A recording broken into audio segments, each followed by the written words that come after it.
ಕೆರೆ ಗ್ರಾಮದ ವ್ಯಾಪ್ತಿಯಲ್ಲಿ ರಾಮೇಶ್ವರ, ಸಿದ್ದೇಶ್ವರ ಎರಡು ದೇವಾಲಯಗಳ ಜಾತ್ರಾ ಮಹೋತ್ಸವ ಕಾರ್ಯಕ್ರಮ ಈಗಾಗಲೇ 3 ದಿವಸಗಳಿಂದ ಬಹಳ ವಿಜೃಂಭಣೆಯಿಂದ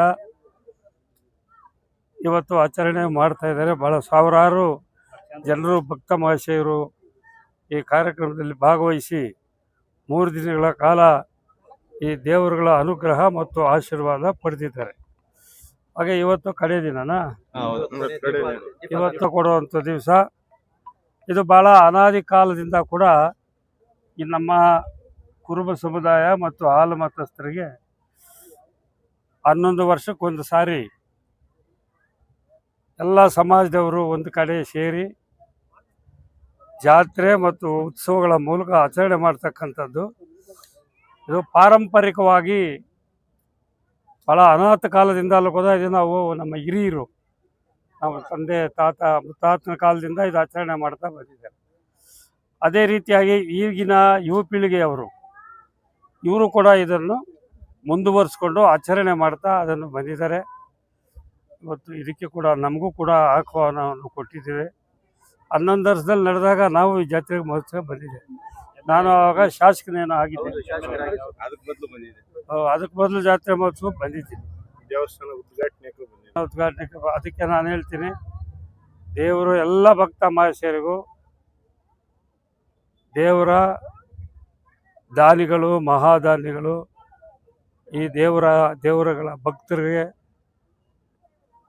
ಆ ರಾಮೇಶ್ವರ ಮತ್ತು ಸಿದ್ದೇಶ್ವರ ದೇವರುಗಳು ಆಯುರ ಆರೋಗ್ಯ ಆಯಸ್ಸು ಅವ್ರ ಇಷ್ಟಾರ್ಥ ಸಿದ್ಧಿ ಮಾಡಲಿ ಅಂತೇಳಿ ಎಲ್ಲ ನಮ್ಮ ಸಮುದಾಯದ ಪರವಾಗಿ ದೇವರಲ್ಲಿ ನಾನು ಪ್ರಾರ್ಥನೆ ಮಾಡ್ತೀನಿ.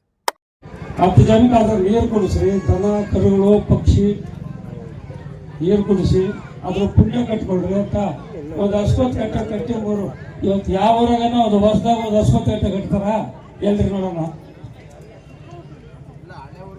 ಆಗ 20 ವರ್ಷ ಇದ್ದೆ, ಎಲ್ಲಿ ಒಂದು ಅಶ್ವತ್ಥ ಕಟ್ಟೆಯನ್ನು ಕಟ್ಟಿಲ್ಲ. ಇರೋ ಕಟ್ಟಿಗಳೇ ನ್ಯಾಯವಾಗಿ ರಿಪೇರಿ ಮಾಡಿಲ್ಲ.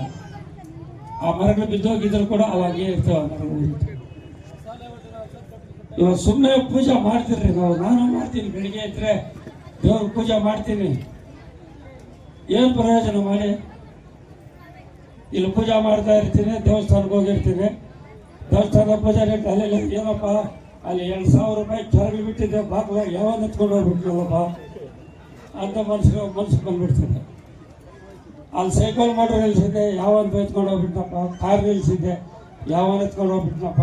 ಆ ದೇವಸ್ಥಾನದಾಗ ಇದ್ದಾಗೆ ಬರ್ತಿದ್ವಿ ಎಲ್ಲ ಜ್ಞಾಪಕ. ಆ ದೇವ್ರ ಮಕ್ಕಳಿಗೆ ಎಲ್ಲ ಜ್ಞಾಪಕ ಬರೋದು.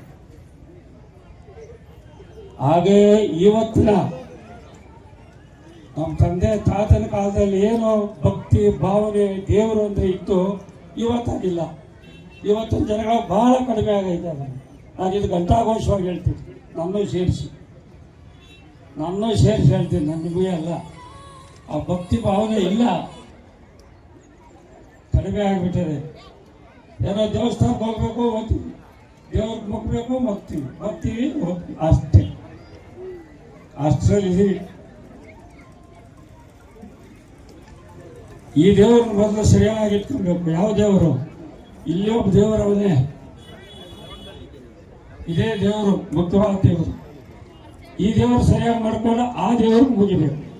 ರಾಮೇಶ್ವರ ಅಂತ ಇಲ್ಲೇನೇನೋ ಕಲ್ಮಶಗಳು ತುಂಬಿಸ್ಕೊಂಡ್ಬಿಡೋದು, ಅಲ್ಲೋಗಿ ಪಕ್ಕಬಾರು ಬಿದ್ದು ಮಕ್ಕಳು. ಬಸವಣ್ಣವ್ರು ಹೇಳವ್ರೆ, ಉಳ್ಳದವರು ದೇವಾಲಯ ಕಟ್ಟುವರಯ್ಯ, ಉಳ್ಳದವನು ನಾನೇನು ಮಾಡಲಯ್ಯ ಕೂಡಲ ಸಂಗಮ ದೇವ ಅಂತ. ಇರೋರೇನೋ ದೇವಸ್ಥಾನ ಕಟ್ತಾರಪ್ಪ, ನಾನು ಬಡವನು, ನಾನು ಕಟ್ಟಾಕ ಯತ್ನ ನಾನೇನು ಮಾಡಲಿಲ್ಲ. ಅದಕ್ಕೆ ಹೇಳೋದು, ಈ ದೇಹನೇ ಒಂದು ದೇಗುಲ, ಈ ಶರೀರನೇ ಒಂದು ದೇವಸ್ಥಾನ. ಕಾಲೇ ಕಂಬ, ದೇಹವೇ ದೇಗುಲ, ಈ ಶಿರವೇ ಒಂದು ಕಳಸವಯ್ಯ ಅಂತ. ಅದೆಲ್ಲ ಕಳಸ ಐತೆ ಇಲ್ಲ, ಶಿಖರ, ಆ ಶಿಖರನೇ ತಲೆ ಅಂತ ಹೇಳಿದ ಬಸವಣ್ಣ. ಅದಕ್ಕೆ ಈ ದೇವರು ಸರಿಯಾಗಿ ಇಟ್ಕೊಳ್ಳಿ, ಆಮೇಲೆ ಆ ದೇವರು ಹೋಗ್ತೀವಿ. ಇಲ್ಲೇನೇನೋ ಇಟ್ಕೊಳ್ಳೋದು, ಇಲ್ಲಿ ಕೂತಿರ್ತೀವಿ, ಅಲ್ಲೋ ಆಚೆ ಹೋದ್ರೆ ಅಲ್ಲೇನು ಮಾಡಬೇಕು, ಇಲ್ಲೇನು ಮಾಡಬೇಕು, ಇಲ್ಲಾರು ತಲೆ ಮಾಡಬೇಕು, ಅಲ್ಲಾರು ಯಾಮಾರಿಸ್ಬೇಕು, ಯಾರು ಅಡುಗೆ ಹೊಡ್ಕೊಂಡು ತಿನ್ಬೇಕು. ಎಲ್ಲರೂ ಆಗಿಲ್ಲ, ಕೆಲವರು ಎಲ್ಲರೂ ಆಗಿಲ್ಲ ಪಾಪ, ಕೆಲವರು ಅವ್ರು ಬಿಡಬೇಕು ಭಾವನೆ. ದೇವರು ಅಂದ್ರೆ ಯಾರು?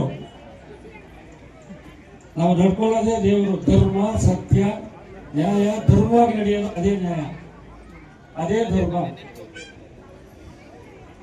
ಇವತ್ತು ಆ ನ್ಯಾಯ ಧರ್ಮ